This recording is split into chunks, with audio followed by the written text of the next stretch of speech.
So the next track is called Echo Park, right? And this is one that I started writing when I was in LA, working on what I thought was going to be the follow-up to Drunk Sluts Forever, which was going to be like more of a dance record, actually. The guy that was going to work with me on it that disappeared, he introduced me to this fantastic drummer, and I went in just one session with them. We didn't really record anything seriously, but I had this bass riff, which you'll hear on Echo Park, which I wrote on a P bass. Now, when I was making Drunk Sluts Forever, this retired cop I know from Fort Worth, I think he's in Fort Worth, Andy Pierce. He's always like posting like, I'll say some obnoxious stuff on Facebook, but I love him, you know, like we have different political beliefs perhaps, but he's a great guy. And he was asking me, why aren't you recording music? And I was like, well, you know, I need to get some things. He's like, what do you need? And I said, a bass. And he goes, done. And he sends me a Fender Precision bass, right? Which is excellent, you know? Such a great gift.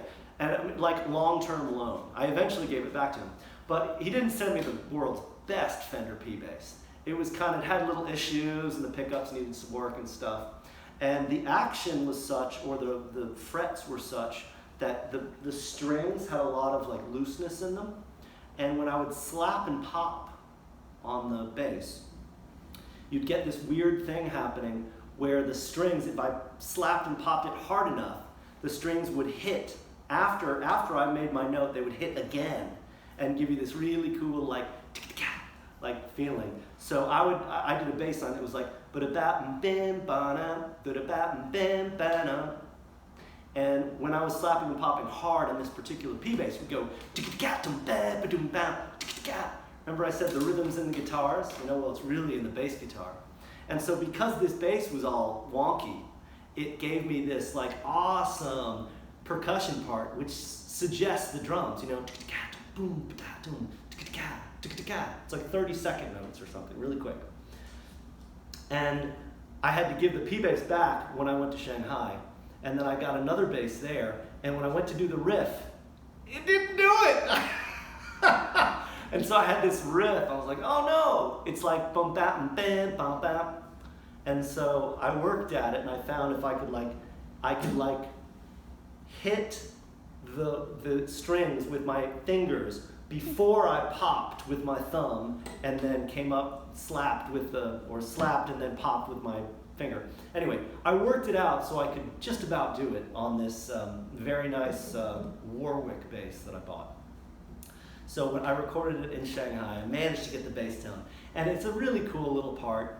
And then I just built up a song from there, and it was all about one of my favorite places in the world, which is Echo Park. And I never actually lived there. I lived in West LA, which is heresy to the cool kids on the east side, because, you know, zip code is an issue.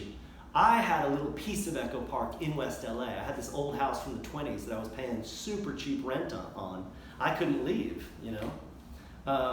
And that's what Echo Park was a place where you could be an artist and, you know, maybe work like part-time, you know, do temp stuff and you know, focus on your music or your art, whatever it is that you want to do that's maybe not making you a lot of money. Echo Park was that place. And of course, before I left and afterwards, it was gentrifying and gentrifying. And this song I had in LA, which was about going out for like a night in one of my favorite places, going to, you know, hear some cool music in a club, hanging out with your friends at a party. You know what I'm talking about. That became kind of a sad song because I heard Tex, the French restaurant, was sold, and they were going to put in like condominiums with a gym and, you know, a pool and like a singles bar or something. It was so sad. I was like, shit, how am I going to finish this song? And so I ended it with a whole new section that just repeating like a mantra. It's a state of mind. You know, there'll always be an Echo Park. You know, maybe it's Highland Park now. Maybe it's, you know, Joshua Tree. Maybe it's Mexico City. You know, there's always some place you can go where it's not, you know, it's maybe not like what's happening, you know, in the movie industry and the hip, the people with money. But Echo Park was like that idea. And it was like, I was also recording it during the first lockdown on my campus in January of 2020, when I was completely alone. And it was like a cure for my own homesickness. Like, go back to LA, go out in Echo Park, and just, in that song, I can live there. And I was thinking about going out on my motorcycle. There's a little thing, I had a bunch of friends in LA that all rode bikes. And you go to a place like, Hollywood or Echo Park, parking's tough. No problem with a motorcycle. You just slide in between the cars, parking's easy, no tickets, nothing to worry about. So there was that little bit too, motorbikes over limos, rock star parking every time, motorbikes over limos. Anyway, so that's Echo Park.